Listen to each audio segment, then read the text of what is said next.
ಕ್ರೈಸ್ತ ಮತ್ತು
ಕ್ರೈಸ್ತ ಧರ್ಮ.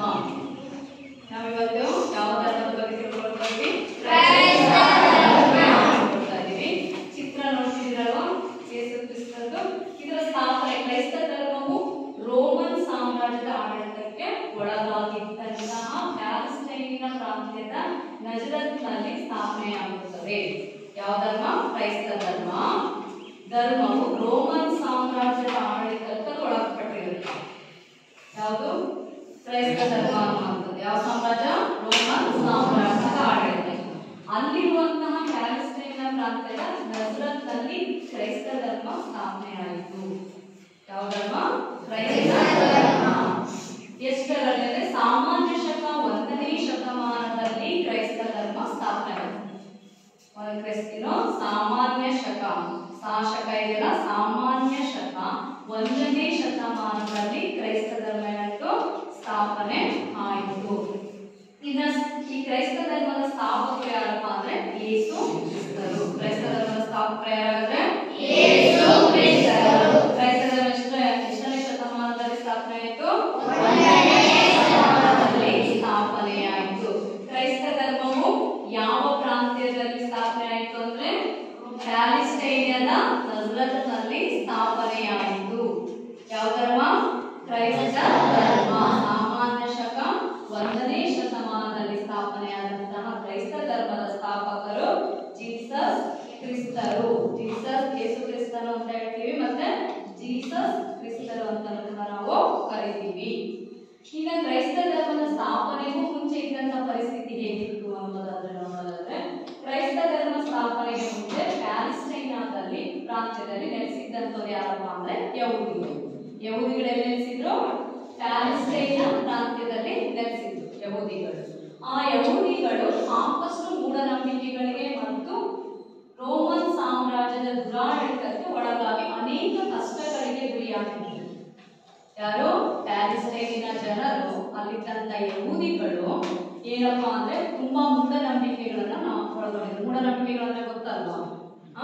ಆ ರೀತಿಯ ಮೂಢನಂಬಿಕೆಗಳು, ಕಂದಾಚಾರಗಳಿಗೆ ಒಳಗಾಗಿದ್ರು, ಮೂಢನಂಬಿಕೆಗಳಿಗೆ ಒಳಗಾಗಿದ್ರು ಮತ್ತು ಅಲ್ಲಿನ ರೋಮ್ ಸಾಮ್ರಾಜ್ಯದ ದುರಾಡಳಿತಕ್ಕೂ ಕೂಡ ಅವರು ಒಳಗಾಗಿ ಅನೇಕ ಕಷ್ಟಗಳನ್ನ ಎದುರಿಸ್ತಾ ಇದ್ರು.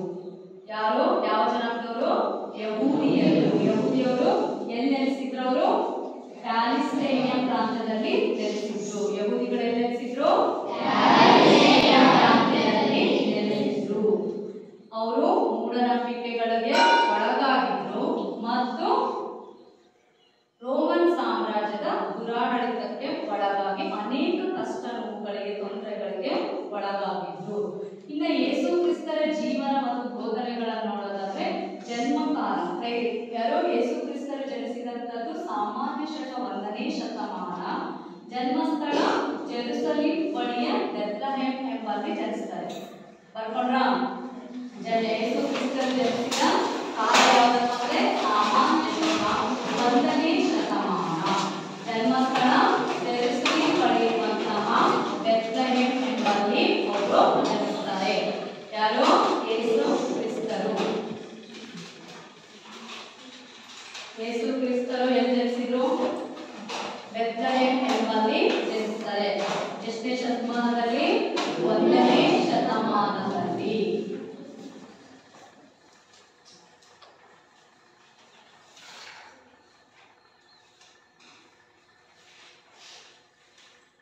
ಚಿತ್ರ ನೋಡ್ತಾ ಇದ್ದೀರಾ? ಯೇಸು ಕ್ರಿಸ್ತರು ಜನಿಸಿರುವಂತದ್ದು, ಅವರು ಚಿಕ್ಕ ಮಗು ಇದ್ದಾಗ ಅವರು ತಾಯಿ ಮೇರಿಯವರ ಕೈಯಲ್ಲಿ ಇಟ್ಕೊಂಡಿರುವಂತಹ ಚಿತ್ರವನ್ನು ನೀವು ಗಮನಿಸ್ತಾ ಇದ್ದೀರಾ. ಚಿತ್ರಗಳನ್ನು ನೋಡ್ಬೇಕು.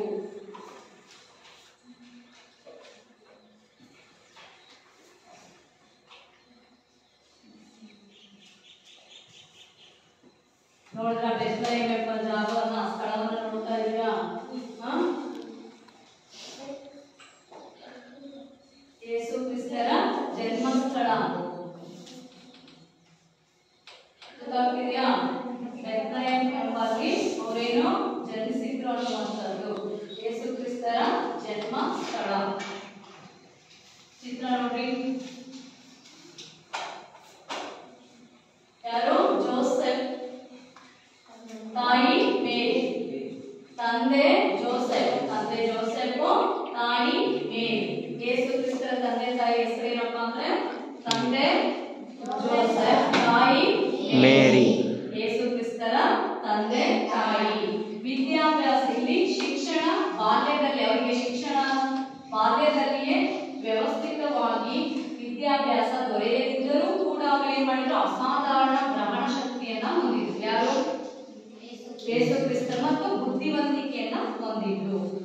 ಅವರಿಗೆ ಬಾಲ್ಯದಲ್ಲಿ ಉತ್ತಮವಾದಂತ ಇಂತರ ಈಗ ಶಿಕ್ಷಣ ಸಿಗದೇ ಇದ್ರೂ ಕೂಡ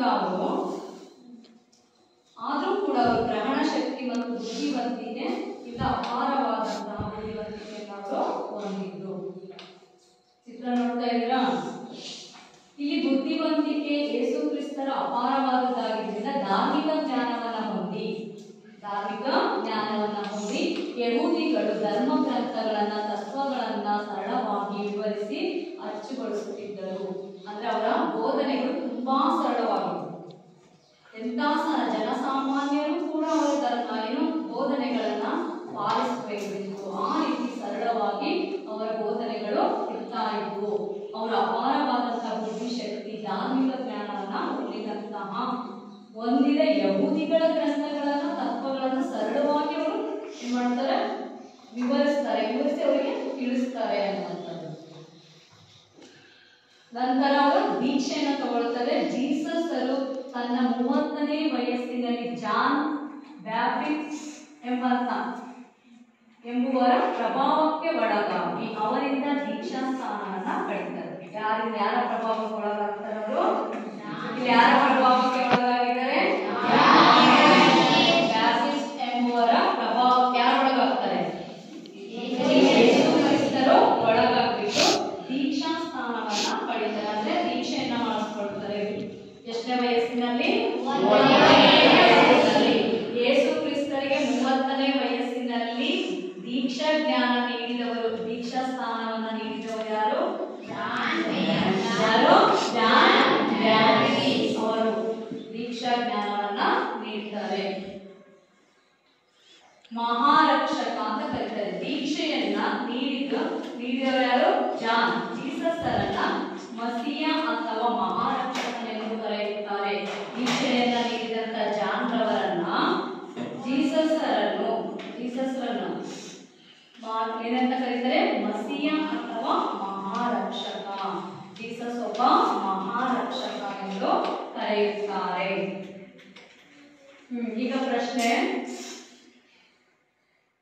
ಇಲ್ಲಿ ದೀಕ್ಷೆಯ ಸ್ವೀಕರಿಸಿದ ನಂತರ ಕಷ್ಟದಲ್ಲಿದ್ದ ಜನರಿಗೆ ದಿವ್ಯ ಜ್ಞಾನವನ್ನ ಬೋಧಿಸಿ ಅವರಿಗೆ ಮಾನಸಿಕ ನೆಮ್ಮದಿಯನ್ನ ತಂದುಕೊಡ್ತಾ ಇದ್ರು. ಜನಪ್ರಿಯ ದೀಕ್ಷೆಯನ್ನ ನೀಡಿದ್ಮೇಲೆ ಏನ್ ಮಾಡ್ತಾ ಇದ್ರಪ್ಪ ಅಂದ್ರೆ ಕಷ್ಟದಲ್ಲಿರುವಂತ ಜನರಿಗೆ ದಿವ್ಯ ಜ್ಞಾನವನ್ನ ಬೋಧಿಸ್ಬಿಟ್ಟು ಅವರಿಗೆ ಮಾನಸಿಕವಾದಂತ ನೆಮ್ಮದಿಯನ್ನ ಕೊಡ್ತಾ ಇದ್ರು. ಈಗ ನಾವು ಎಷ್ಟೋ ಸಲ ಹುಷಾರಿಲ್ಲ ಅಂತ ಹೋಗ್ತಾ ಇದ್ರು ಕೂಡ ಏನೇ ಟ್ರೀಟ್ಮೆಂಟ್ ತಗೊಂಡು ಒಂದೊಂದ್ಸಲ ವಾಸಿ ಆಗಿರಲ್ಲ. ಅಲ್ಲೇನಪ್ಪ ಕಾರಣ ಅಂತಂದ್ರೆ ಮನಸ್ಸು ವೀಕ್ ಆಗಿರುತ್ತೆ. ದೇಹ ವೀಕ್ ಆಗಿರುತ್ತೆ. ದೇಹದ ಔಷಧಿ ಹೋಗ್ತಾ ಇರುತ್ತೆ, ಅದು ಸ್ಟ್ರಾಂಗ್ ಆಗುತ್ತೆ. ಆದ್ರೆ ಮನಸ್ಸು ತುಂಬಾ ವೀಕ್ ಆಗಿರುತ್ತೆ. ಅದಕ್ಕೆ ಸ್ಟ್ರಾಂಗ್ ಆಗಬೇಕು ಅಂದ್ರೆ ಇಂಥ ಒಳ್ಳೆಯ ಬೋಧನೆಗಳು, ತತ್ವಗಳು ಅವುಗಳನ್ನು ತಿಳ್ಕೊಂಡ ಮನಸ್ಸಿಗೆ ಸ್ಥೈರ್ಯ, ಸ್ಫೂರ್ತಿ ಬರುತ್ತೆ, ನೆಮ್ಮದಿಯು ಸಿಗುತ್ತೆ. ಹಾಗಾಗಿ ಈ ರೀತಿ ಅವರು ಏನ್ ಮಾಡ್ತಾ ಇದ್ರಪ್ಪ ಅಂದ್ರೆ ಮಾನಸಿಕ ನೆಮ್ಮದಿಯನ್ನ ತಂದುಕೊಡ್ತಾ ಇದ್ರು ಜನರಿಗೆ. ಅವರಲ್ಲಿರುವಂತಹ ದಿವ್ಯ ಜ್ಞಾನವನ್ನ ಜನರಿಗೆ ತಿಳಿಸೋದ್ರ ಮುಖಾಂತರ ಅಲ್ಲೇ ಅವರಲ್ಲಿ ಧೈರ್ಯ, ನೆಮ್ಮದಿಯನ್ನ ನೀಡ್ತಾ ಇದ್ರು. ಯಾರು? ಯೇಸು ಕ್ರಿಸ್ತರು. ಆಗ ಅವರ ಬೋಧನೆಗಳು ತುಂಬಾ ಸರಳವಾಗಿದ್ದವು ಅನ್ನುವಂಥದ್ದು. ಜೀಸಸ್ ಸೇವಾ ಮನೋಭಾವನೆಯಿಂದ ಮತ್ತು ಅನುಕಂಪಗಳು ದಿನೇ ದಿನೇ ಎಲ್ಲಾ ವರ್ಗಗಳನ್ನ ಆಕರ್ಷಿಸ್ತಾ ಇದ್ರು. ಅವರು ಪವಾಡಗಳು ಬೇರೆ ಮಾಡ್ತಾ ಇದ್ರು. 5 ರೊಟ್ಟಿಯನ್ನ 5,000 ಜನ ತಿಂದು ತೇಲುವಂತೆ ಮಾಡ್ತಾ ಇದ್ರು. ಆ ರೀತಿಯ ಪವಾಡಗಳನ್ನ ಮಾಡ್ತಾ ಇದ್ರು. ಮತ್ತೆ ದ್ರಾಕ್ಷಾರಸವನ್ನ, ನೀರನ್ನ ದ್ರಾಕ್ಷಾರಸವನ್ನಾಗಿ ಪರಿವರ್ತಿಸಿ ಅವರು ಅನೇಕ ರೋಗಗಳನ್ನು ಹೋಗಲಾಡಿಸ್ತಾ ಇದ್ರು. ಅನೇಕ ಅಂಗವಿಕಲತೆಗಳನ್ನ ಹೋಗಲಾಡಿಸ್ತಾ ಇದ್ರು. ಈ ರೀತಿಯಂತಹ ಪವಾಡಗಳನ್ನು ಕೂಡ ಮಾಡಿದ್ರು.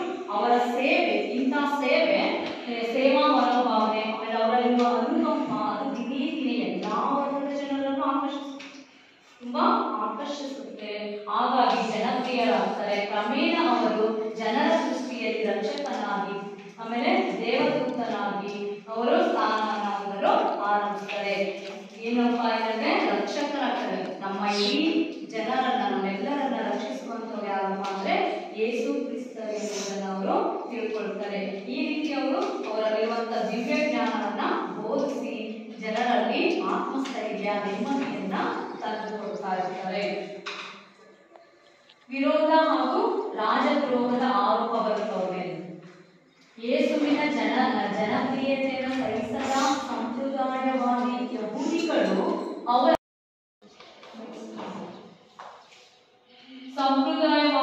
ಯಹೂದಿಗಳು ಜೀಸಸ್ರ ಬಗ್ಗೆ ರೋಮನ್ ಸಾಮ್ರಾಜ್ಯದ ರಾಜಪಾಲನಾದಂತಹ ಪಾಂಟಿಯಸ್ ಪಿಲಾತನಿಗೆ ದೂರನ್ನ ನೀಡಿ ರಾಜದ್ರೋಹದ ಆರೋಪವನ್ನ ಮಾಡ್ತಾರೆ.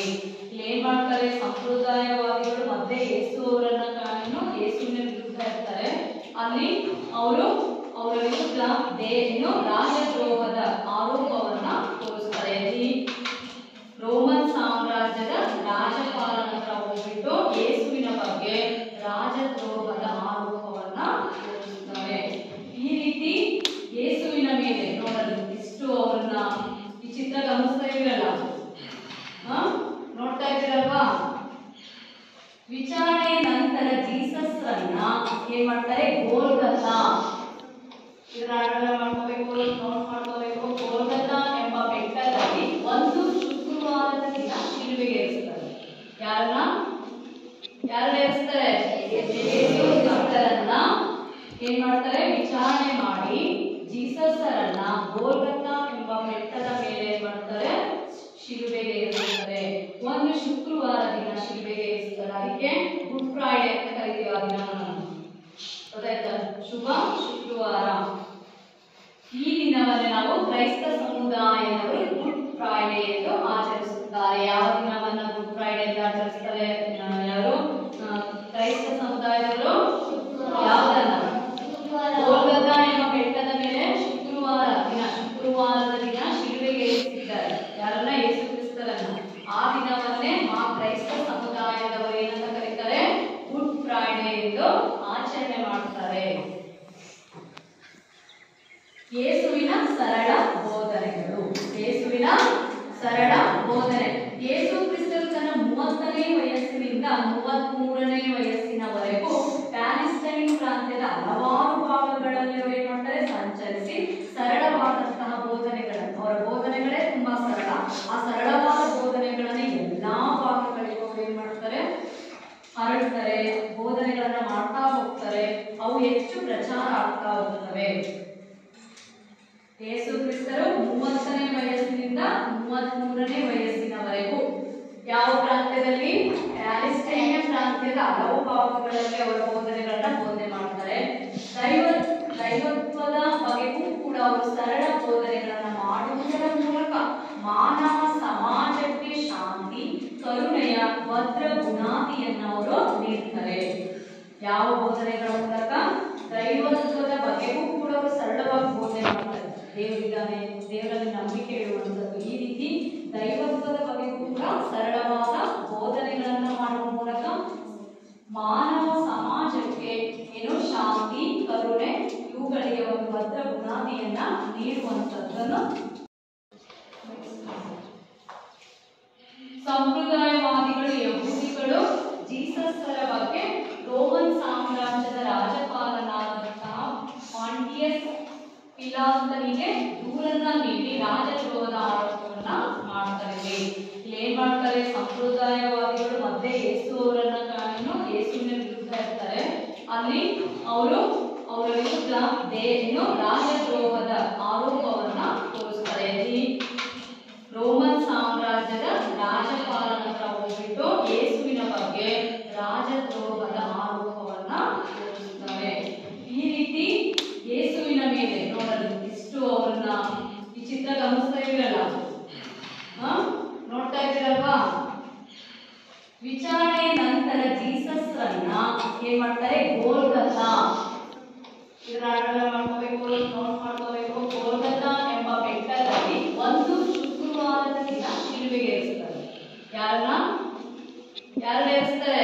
ಯೇಸು ಕ್ರಿಸ್ತರನ್ನ ಏನ್ ಮಾಡ್ತಾರೆ, ವಿಚಾರಣೆ ಮಾಡಿ ಜೀಸಸ್ ರನ್ನ ಗೋಲ್ಗಥಾ ಎಂಬ ಬೆಟ್ಟದ ಮೇಲೆ ಏನ್ ಮಾಡ್ತಾರೆ, ಶಿಲುಬೆಗೆ ಏರಿಸ್ತಾರೆ. ಒಂದು ಶುಕ್ರವಾರ ದಿನ ಶಿಲುಬೆಗೆ ಏರಿಸ್ತಾರೆ. ಅದಕ್ಕೆ ಗುಡ್ ಫ್ರೈಡೆ ಅಂತ ಕರಿತೀವಿ ಆ ದಿನವನ್ನು. ಗೊತ್ತಾಯ್ತಾ? ಶುಭ ಶುಕ್ರವಾರ. ಈ ದಿನವನ್ನು ನಾವು ಕ್ರೈಸ್ತ ಸಮುದಾಯದವರು ಗುಡ್ ಫ್ರೈಡೆ ಎಂದು ಆಚರಿಸುತ್ತಾರೆ. ಯಾವ ದಿನವನ್ನ ಗುಡ್ ಫ್ರೈಡೆ ಎಂದು ಆಚರಿಸ್ತಾರೆ? ಯಾರು? ಕ್ರೈಸ್ತ ಸಮುದಾಯದವರು ಯಾವುದನ್ನ? ಗೋಲ್ಗಥಾ ಎಂಬ ಬೆಟ್ಟದ ಮೇಲೆ ಶುಕ್ರವಾರದ ದಿನ ಶಿಲುಬೆಗೆ ಏರಿಸಿದ್ದಾರೆ. ಯಾರನ್ನ? ಯೇಸು ಕ್ರಿಸ್ತರನ್ನ. ಆ ದಿನವನ್ನೇ ಆ ಕ್ರೈಸ್ತ ಸಮುದಾಯದವರು ಏನಂತ ಕರೀತಾರೆ, ಗುಡ್ ಫ್ರೈಡೆ ಎಂದು ಆಚರಿಸುತ್ತಾರೆ. ಮಾಡ್ತಾರೆ. ಯೇಸುವಿನ ಸರಳ ಬೋಧನೆಗಳು. ಯೇಸುವಿನ ಸರಳ ಬೋಧನೆ. ಯೇಸು ಕ್ರಿಸ್ತರು ತನ್ನ 30ನೇ ವಯಸ್ಸಿನಿಂದ 33ನೇ ವಯಸ್ಸಿನವರೆಗೂ ಪ್ಯಾಲೆಸ್ಟೈನ್ ಪ್ರಾಂತ್ಯದ ಹಲವಾರು ಭಾಗಗಳಲ್ಲಿ ಅವರು ಏನ್ ಮಾಡ್ತಾರೆ, ಸಂಚರಿಸಿ ಸರಳವಾದಂತಹ ಬೋಧನೆಗಳನ್ನು, ಅವರ ಬೋಧನೆಗಳೇ ತುಂಬಾ ಸರಳ, ಆ ಸರಳವಾದ ಬೋಧನೆಗಳನ್ನ ಎಲ್ಲಾ ಭಾಗಗಳಿಗೂ ಅವರು ಏನ್ ಮಾಡ್ತಾರೆ, ಹರಡ್ತಾರೆ, ಬೋಧನೆಗಳನ್ನ ಮಾಡ್ತಾ ಹೋಗ್ತಾರೆ. ಅವು ಹೆಚ್ಚು ಪ್ರಚಾರ ಆಗ್ತಾ ಹೋಗ್ತವೆ. ಯೇಸು ಕ್ರಿಸ್ತರು 30ನೇ ವಯಸ್ಸಿನಿಂದ 33ನೇ ವಯಸ್ಸಿನವರೆಗೂ ಯಾವ ಪ್ರಾಂತ್ಯದಲ್ಲಿ, ಪ್ಯಾಲೆಸ್ಟೈನ್ ಪ್ರಾಂತ್ಯದ ಹಲವು ಭಾಗಗಳಲ್ಲಿ ಅವರ ಬೋಧನೆಗಳನ್ನ ಬೋಧನೆ ಮಾಡ್ತಾರೆ. ದೈವತ್ವದ ಬಗೆಗೂ ಕೂಡ ಅವರು ಸರಳ ಬೋಧನೆಗಳನ್ನ ಮಾಡುವುದರ ಮೂಲಕ ಮಾನವ ಸಮಾಜಕ್ಕೆ ಶಾಂತಿ, ಕರುಣೆಯ ಭದ್ರ ಬುನಾದಿಯನ್ನು ಅವರು ನೀಡ್ತಾರೆ. ಯಾವ ಬೋಧನೆಗಳ ಮೂಲಕ? ದೈವತ್ವದ ಬಗೆಗೂ ಕೂಡ ಅವರು ಸರಳವಾಗಿ ಬೋಧನೆ ಮಾಡ್ತಾರೆ. ದೇವರಿದ್ದಾನೆ, ದೇವರಲ್ಲಿ ನಂಬಿಕೆ ಇಡುವಂಥದ್ದು, ಈ ರೀತಿ ದೈವತ್ವದ ಬಗೆಗೂ ಕೂಡ ಸರಳವಾದ ಬೋಧನೆಗಳನ್ನ ಮಾಡುವ ಮೂಲಕ ಮಾನವ ಸಮಾಜಕ್ಕೆ ಏನು ಶಾಂತಿ, ಕರುಣೆ ಇವುಗಳಿಗೆ ಒಂದು ಭದ್ರ ಬುನಾದಿಯನ್ನ ನೀಡುವಂಥದ್ದನ್ನು ಯಾರು ಮಾಡ್ತಾರೆ? ಯೇಸು ಕ್ರಿಸ್ತರು ಮಾಡಿರುವಂಥದ್ದು. ಚಿತ್ರ ನೋಡ್ತಿದ್ದೀರಾ ಯೇಸು ಕ್ರಿಸ್ತದ್ದು?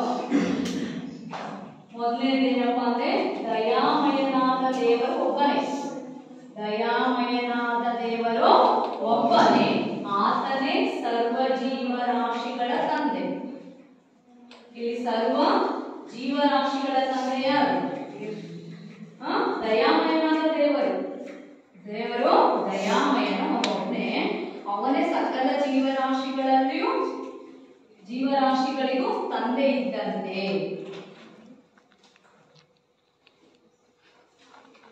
ಪ್ರತಿಯೊಬ್ಬರಲ್ಲಿ ಸಹೋದರತ್ವ ಭಾವನೆ ಇರಬೇಕು. ಯಾವ ಭಾವನೆಯನ್ನು ಹೊಂದಿರಬೇಕು? ಸಹೋದರತ್ವರು. ನಾವೆಲ್ಲರೂ ಒಂದೇ, ನಾವೆಲ್ಲ ಅಣ್ಣ ತಮ್ಮಂದಿರಂತೆ ಪ್ರೀತಿ ವಿಶ್ವಾಸದಿಂದ ಬಾಳಬೇಕು, ನಾವೆಲ್ಲ ಒಂದೇ ಅನ್ನುವಂತಹ ಮನೋಭಾವನೆ, ಸಹೋದರತ್ವದ ಭಾವನೆಯನ್ನ ಹೊಂದಬೇಕು ಅಂತ ಯಾರು ಹೇಳ್ತಾರೆ? ಯೇಸು ಕ್ರಿಸ್ತರವರ ಬೋಧನೆಯಲ್ಲಿ ತಿಳಿಸಿಕೊಡ್ತಾರೆ. ನಾವು ಕಷ್ಟದಲ್ಲಿ ಇರುವವರನ್ನ ಪ್ರೀತಿಸಿದರೆ ದೇವರನ್ನ ಪ್ರೀತಿಸಿದಂತೆ. ನಾವು ಯಾರನ್ನ ಪ್ರೀತಿಸಬೇಕು? ಕಷ್ಟದಲ್ಲಿ ಇರುವವರನ್ನ, ತುಂಬಾ ಚೆನ್ನಾಗಿ ಶ್ರೀಮಂತರಾಗಿರುವಂತದನ್ನ ಅವರ ಯಾರು ಮಾಡ್ತಾರೆ? ಯೇಸು ಕ್ರಿಸ್ತರು ಮಾಡಿರುವಂತದ್ದು. ಚಿತ್ರ ನೋಡ್ತಿದ್ದೀರಾ ಯೇಸು ಕ್ರಿಸ್ತದ್ದು? ಮೊದಲನೇದೇನಪ್ಪ ಅಂದ್ರೆ ದಯಾಮಯನಾದ ದೇವರು ಒಬ್ಬನೇ. ದಯಾಮಯನಾದ ದೇವರು ಒಬ್ಬನೇ, ಆತನೇ ಸರ್ವ ಜೀವರಾಶಿಗಳ ತಂದೆ. ಇಲ್ಲಿ ಸರ್ವ ಜೀವರಾಶಿಗಳ ತಂದೆ ಯಾರು? ದಯಾಮಯನಾದ ದೇವರು. ದೇವರು ದಯಾಮಯನ ಒಬ್ಬನೇ, ಅವನೇ ಸಕಲ ಜೀವರಾಶಿಗಳಲ್ಲಿಯೂ ಜೀವರಾಶಿಗಳಿಗೂ ತಂದೆ ಇದ್ದಂತೆ.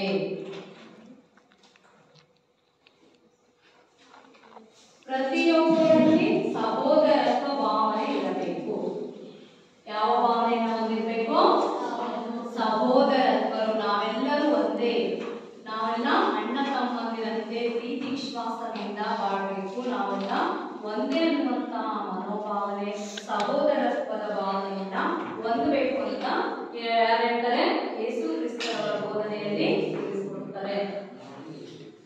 ನಾವು ಕಷ್ಟದಲ್ಲಿ ಇರುವವರನ್ನ ಪ್ರೀತಿಸಿದರೆ ದೇವರನ್ನ ಪ್ರೀತಿಸಿದಂತೆ. ನಾವು ಯಾರನ್ನ ಪ್ರೀತಿಸಬೇಕು? ಕಷ್ಟದಲ್ಲಿ ಇರುವವರನ್ನ, ತುಂಬಾ ಚೆನ್ನಾಗಿ ಶ್ರೀಮಂತರಾಗಿರುವಂತದನ್ನ ಅವರ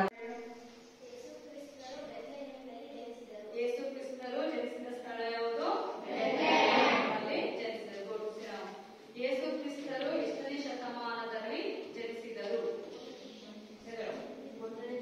1ನೇ ಶತಮಾನದಲ್ಲಿ ಕ್ರೈಸ್ತ ಧರ್ಮದಲ್ಲಿ ಯೇಸು ಕ್ರಿಸ್ತರು ಜನಿಸಿದರು. ನೆಕ್ಸ್ಟ್, ಯೇಸು ಕ್ರಿಸ್ತರ ತಂದೆ ತಾಯಿಗಳು ಯಾರು? ಯೇಸು ಕ್ರಿಸ್ತರ ತಂದೆ ತಾಯಿ ಹೇಳ.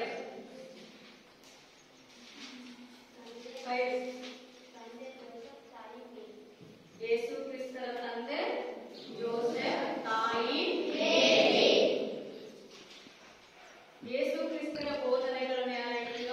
ಯೇಸು ಕ್ರಿಸ್ತರ ಬೋಧನೆಗಳು ಅಂತ ಹೇಳ್ತಾ ಹೋಗ್ಬೋದು. ಯೇಸು ಕ್ರಿಸ್ತರ ಬೋಧನೆಗಳು, ಯೇಸು ಕ್ರಿಸ್ತರ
ಅಲ್ಲಿ ಅವರು ಅವರ ವಿರುದ್ಧ ರಾಜದ್ರೋಹದ ಆರೋಪವನ್ನ ತೋರಿಸ್ತಾರೆ. ರೋಮನ್ ಸಾಮ್ರಾಜ್ಯದ ರಾಜಪಾಲನ ಹತ್ರ ಹೋಗ್ಬಿಟ್ಟು ಯೇಸುವಿನ ಬಗ್ಗೆ ರಾಜದ್ರೋಹದ ಆರೋಪವನ್ನ ತೋರಿಸ್ತಾರೆ. ಈ ರೀತಿ ಯೇಸುವಿನ ಮೇಲೆ ನೋಡಲು ಇಷ್ಟು ಅವ್ರನ್ನ ಈ ಚಿತ್ರ ಗಮನಿಸ್ತಾ ಇರಲ್ಲ, ನೋಡ್ತಾ ಇದ್ದೀರಲ್ವಾ? ವಿಚಾರಣೆ ನಂತರ ಜೀಸಸ್ ರನ್ನ ಏನ್ ಮಾಡ್ತಾರೆ? ಗೋಲ್ಗಥಾ, ಇದನ್ನ ಮಾಡ್ಕೋಬೇಕು, ನೋಟ್ ಮಾಡ್ಕೋಬೇಕು. ಗೋಲ್ಗಥಾ ಎಂಬ ಬೆಟ್ಟದಲ್ಲಿ ಒಂದು ಶುಕ್ರವಾರದ ದಿನ ಶಿಲುಬೆಗೆ ಏರಿಸ್ತಾರೆ. ಯಾರನ್ನ ಏರಿಸ್ತಾರೆ? ಯೇಸುರನ್ನ ಏನ್ ಮಾಡ್ತಾರೆ? ವಿಚಾರಣೆ ಮಾಡಿ ಜೀಸಸ್ ರನ್ನ ಗೋಲ್ಗಥಾ ಎಂಬ ಬೆಟ್ಟದ ಮೇಲೆ ಏನ್ ಮಾಡ್ತಾರೆ? ಶಿಲುಬೆಗೆ ಏರಿಸ್ತಾರೆ. ಒಂದು ಶುಕ್ರವಾರ ದಿನ ಶಿಲುಬೆಗೆ ಏರಿಸ್ತಾರೆ. ಅದಕ್ಕೆ ಗುಡ್ ಫ್ರೈಡೆ ಅಂತ ಕರಿತೀವಿ ಆ ದಿನವನ್ನು. ಗೊತ್ತಾಯ್ತಾ? ಶುಭ ಶುಕ್ರವಾರ. ಈ ದಿನವನ್ನು ನಾವು ಕ್ರೈಸ್ತ ಸಮುದಾಯದವರು ಗುಡ್ ಫ್ರೈಡೆ ಎಂದು ಆಚರಿಸುತ್ತಾರೆ. ಯಾವ ದಿನವನ್ನ ಗುಡ್ ಫ್ರೈಡೆ ಎಂದು ಆಚರಿಸ್ತಾರೆ? ಯಾರು ಕ್ರೈಸ್ತ ಸಮುದಾಯದವರು ಯಾವುದನ್ನ? ಗೋಲ್ಗಥಾ ಎಂಬ ಬೆಟ್ಟದ ಮೇಲೆ ಶುಕ್ರವಾರದ ದಿನ ಶಿಲುಬೆಗೆ ಏರಿಸಿದ್ದಾರೆ. ಯಾರನ್ನ? ಯೇಸು ಕ್ರಿಸ್ತರನ್ನ. ಆ ದಿನವನ್ನೇ ಆ ಕ್ರೈಸ್ತ ಸಮುದಾಯದವರು ಏನಂತ ಕರೀತಾರೆ? ಗುಡ್ ಫ್ರೈಡೆ ಎಂದು ಆಚರಣೆ ಮಾಡ್ತಾರೆ. ಯೇಸುವಿನ ಸರಳ ಬೋಧನೆಗಳು. ಯೇಸುವಿನ ಸರಳ ಬೋಧನೆ. ಯೇಸು ಕ್ರಿಸ್ತರು ತನ್ನ 30ನೇ ವಯಸ್ಸಿನಿಂದ 33ನೇ ವಯಸ್ಸಿನವರೆಗೂ ಪ್ಯಾಲೆಸ್ಟೈನ್ ಪ್ರಾಂತ್ಯದ ಹಲವಾರು ಭಾಗಗಳಲ್ಲಿ ಅವರು ಏನ್ ಮಾಡ್ತಾರೆ? ಸಂಚರಿಸಿ ಸರಳವಾದಂತಹ ಬೋಧನೆಗಳನ್ನು, ಅವರ ಬೋಧನೆಗಳೇ ತುಂಬಾ ಸರಳ, ಆ ಸರಳವಾದ ಬೋಧನೆಗಳನ್ನ ಎಲ್ಲಾ ಭಾಗಗಳಿಗೂ ಅವರು ಏನ್ ಮಾಡ್ತಾರೆ? ಹರಡ್ತಾರೆ. ಬೋಧನೆಗಳನ್ನ ಮಾಡ್ತಾ ಹೋಗ್ತಾರೆ. ಅವು ಹೆಚ್ಚು ಪ್ರಚಾರ ಆಗ್ತಾ ಹೋಗ್ತವೆ. ಯೇಸು ಕ್ರಿಸ್ತರು 30ನೇ ವಯಸ್ಸಿನಿಂದ 33ನೇ ವಯಸ್ಸಿನವರೆಗೂ ಯಾವ ಪ್ರಾಂತ್ಯದಲ್ಲಿ? ಪ್ಯಾಲೆಸ್ಟೈನ್ ಪ್ರಾಂತ್ಯದ ಹಲವು ಭಾಗಗಳಲ್ಲಿ ಅವರ ಬೋಧನೆಗಳನ್ನ ಬೋಧನೆ ಮಾಡ್ತಾರೆ. ದೈವತ್ವದ ಬಗೆಗೂ ಕೂಡ ಅವರು ಸರಳ ಬೋಧನೆಗಳನ್ನ ಮಾಡುವುದರ ಮೂಲಕ ಮಾನವ ಸಮಾಜಕ್ಕೆ ಶಾಂತಿ, ಕರುಣೆಯ ಭದ್ರ ಬುನಾದಿಯನ್ನು ಅವರು ನೀಡ್ತಾರೆ. ಯಾವ ಬೋಧನೆಗಳ ಮೂಲಕ? ದೈವತ್ವದ ಬಗೆಗೂ ಕೂಡ ಅವರು ಸರಳವಾಗಿ ಬೋಧನೆ ಮಾಡ್ತಾರೆ. ದೇವರಿದ್ದಾನೆ, ದೇವರಲ್ಲಿ ನಂಬಿಕೆ ಇಡುವಂಥದ್ದು. ಈ ರೀತಿ ದೈವತ್ವದ ಬಗೆಗೂ ಕೂಡ ಸರಳವಾದ ಬೋಧನೆಗಳನ್ನ ಮಾಡುವ ಮೂಲಕ ಮಾನವ ಸಮಾಜಕ್ಕೆ ಏನು ಶಾಂತಿ, ಕರುಣೆ ಇವುಗಳಿಗೆ ಒಂದು ಭದ್ರ ಬುನಾದಿಯನ್ನ ನೀಡುವಂಥದ್ದನ್ನು ಯಾರು ಮಾಡ್ತಾರೆ? ಯೇಸು ಕ್ರಿಸ್ತರು ಮಾಡಿರುವಂಥದ್ದು. ಚಿತ್ರ ನೋಡ್ತಿದ್ದೀರಾ ಯೇಸು ಕ್ರಿಸ್ತರು? ಮೊದಲನೇದೇನಪ್ಪ ಅಂದ್ರೆ ದಯಾಮಯನಾದ ದೇವರು ಒಬ್ಬನೇ. ದಯಾಮಯನಾದ ದೇವರು ಒಬ್ಬನೇ, ಆತನೇ ಸರ್ವ ಜೀವರಾಶಿಗಳ ತಂದೆ. ಇಲ್ಲಿ ಸರ್ವ ಜೀವರಾಶಿಗಳ ತಂದೆ ಯಾರು? ದಯಾಮಯನಾದ ದೇವರು.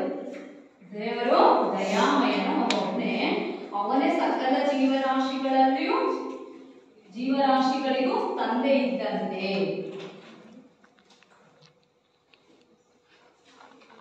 ಪ್ರತಿಯೊಬ್ಬರಲ್ಲಿ ಸಹೋದರತ್ವ ಭಾವನೆ ಇರಬೇಕು.